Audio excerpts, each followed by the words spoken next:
everybody. This is Lynn Shaye, and you are listening to The Movie Rate. It's time for the movie rating. Tonight's victim is actress Lynn Shaye, that has played in dozens upon dozens of films, such as 2001 Maniacs, such as Dreamcatcher, such as Penny Dreadful, amongst many others. Hello. Hi. Hi. It's nice to talk to you. Oh, yeah. So what have we been up to lately? I mean, are we definitely pushing out the new show that you're currently involved in, Penny Dreadful, as well? Lately, I've been planting flowers in my garden. That's what I've been doing lately.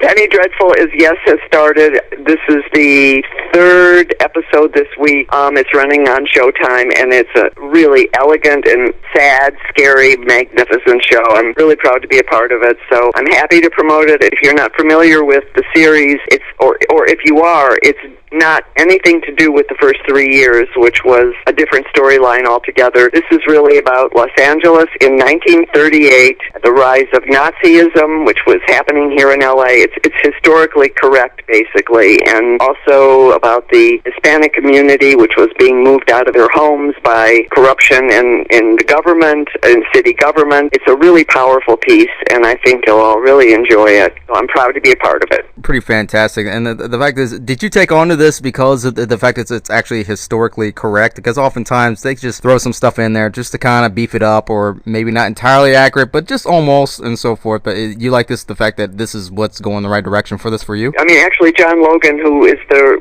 showrunner and creator of the show, wrote this because of what's going on in our government right now and the responsibility of citizens who are turning backwards instead of forwards in terms of human rights, and it's a really sad time I'm feeling in real life, and I thought this was a really exciting reflection theatrically of what's going on right now. John Logan is an extraordinary man. I've never met anyone in my whole career that's as astute as he is. A crazy word to use, but he's on all burners. I did like very much that it's about what's happening right now. They have a wonderful character, and I also get to work with Nathan Lane, so that to me, those were the elements, and I got invited in, so all of those things were all yes answers.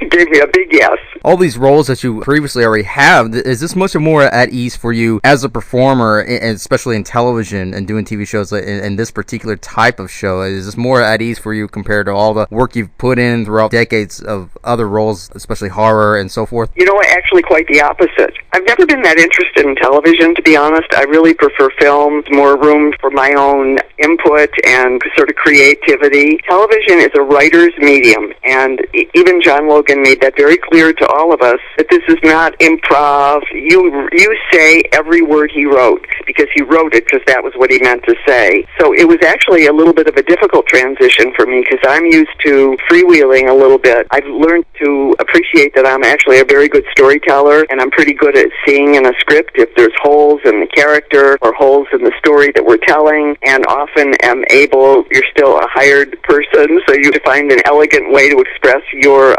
ideas always and be respectful, but that there's usually there's a place for them. In this particular situation, I mean, John, he didn't direct every episode, but he is involved in every single moment when you're on set. It's also a gigantic show. They built an entire city.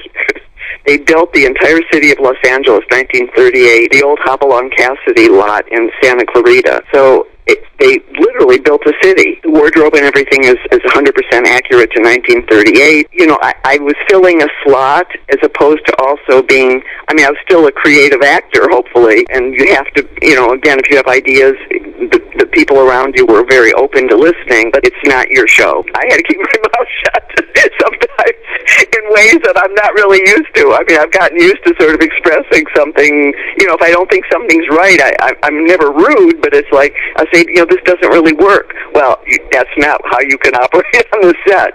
You know, on the set, you come in, they've got everything set up, they move fast, even though this is it's Showtime, it's definitely more lenient than like a 30-minute sitcom or whatever, you know, a 30-minute show where you've got 4 commercials during 30 minutes, so you've got 22 minutes to tell your story. You know, that's also, there's a real time pressure that's different than on film, and that was hard for me. I enjoy the wallowing a little bit, but I was in such great company with really royalty, in my opinion. I mean, Nathan Lane he's royalty. I mean, I was very quiet around him. tells stories, about Frank Sinatra, and I mean, I say talent. I mean, he is so talented. There's nothing he can't do, and so I tried to be a good listener as well as a team player. As far as the creative process, like character creativity, is character creativity most effective in, especially like in horror genres or any other genres that you feel most comfortable with, or even putting yourself as the viewer in terms of where the creative flow could actually be or come from? It's kind of a little bit of everything. I mean, you basically have a framework, which is your script, a story you need to tell, and then it kind of pares down from there, like who are you within that story? Who are the people around you that you affect? Who are the people around you that affect you and affect your character? There's no one answer to that. There's a certain amount of development you can do sitting in your living room, with a pencil and pen when you're reading the material, but that sort of becomes background work, because when you're on set, everything is different than you think. It's never the way you think it's going to be. No matter how much you think you know about how it's going to be, it's never the way you think it's going to be. And so you've got to be very adaptable. You hang on to the elements that you feel are the backbone of your character. That's very important. I mean, you can't just be, freewheeling. You've made decisions based on the material and on the story you're telling. But you've also got to be open to stuff happening, and that's where some of the magic happens too. When you get too locked into something, you're so sure this is how it's going to go, you miss opportunities. It's a very fluid process, and I honestly never know the answers. I'm always terrified because I don't know the answers, and you got to put yourself in that place where you are a good receiver and a good giver. You got to be able to give and take in the moment, on the spot, and that's usually where the best things happen. Would you say even today's filmmaking, that adaptivity, do you think it kind of lacks a little bit, and depending on the films, of course, but in order to not just get better roles, but to be accepted as well from other companies and even the audience to connect with? I think you're coming together with a bunch of different people with all different ideas, and the key is you've got to make a piece that's cohesive, that has, where we all contribute, but yet reaches an end result. It's really up to the filmmaker and the editor, ultimately. I mean, so as an actress, I can give, actually going to Dreamcatcher, which is this film that's running on VOD right now and doing extremely well.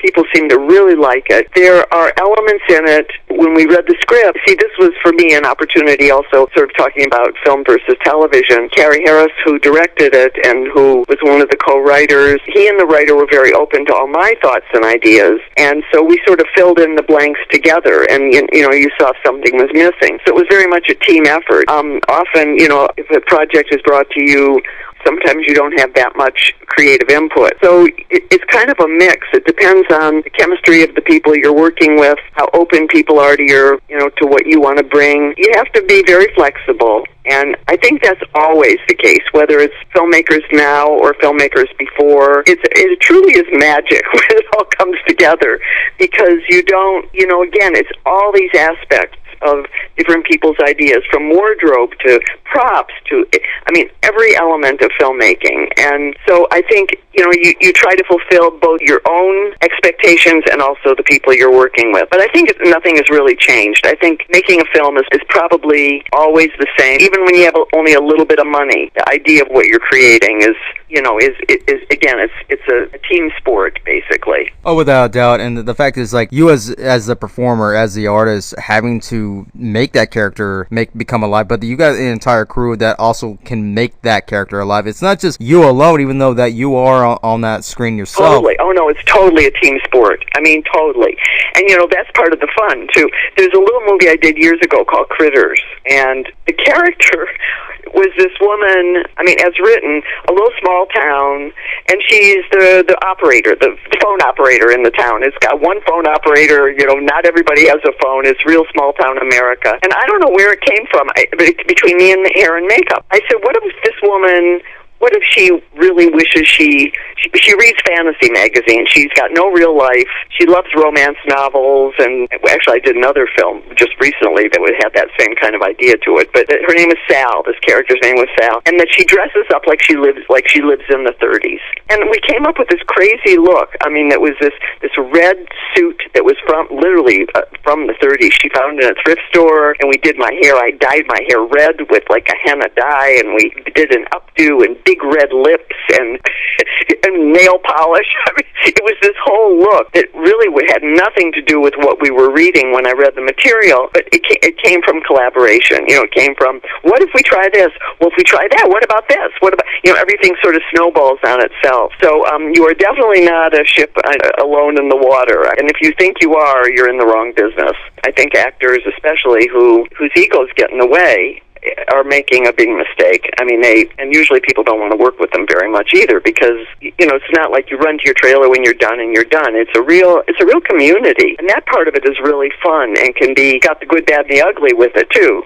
You know, you get to know each other pretty well, especially if you're on location and all kind of hold up together. But it's a universe unto itself. I really love it. I really, really love it. When you're all finished, it seems like you were somewhere. You really were somewhere else for a given period of time. But yeah, it's not you alone. It's you and the team. It's very different. But do you think, like, even today's filmmaking, do you think they kind of focus too much on the stylizing the character in order to help push the image of that actor too? No, I don't. I really don't. I don't think that's the thought process that goes into the creation of the films. And everybody comes from different experiences of their different amount of, you know, some have gone to film school, some have never picked up a camera before. You know, there's all kinds of people with different levels of experience that come into making a film. I think you find it as you go. I worked with James Wan, who is also an artist. People don't know that about him. He's a really gifted artist. And his storyboards were like works of art. And he had every shot. I mean, he actually published a bunch of them on, I guess it was on Facebook or whatever, not very long ago, just to share them.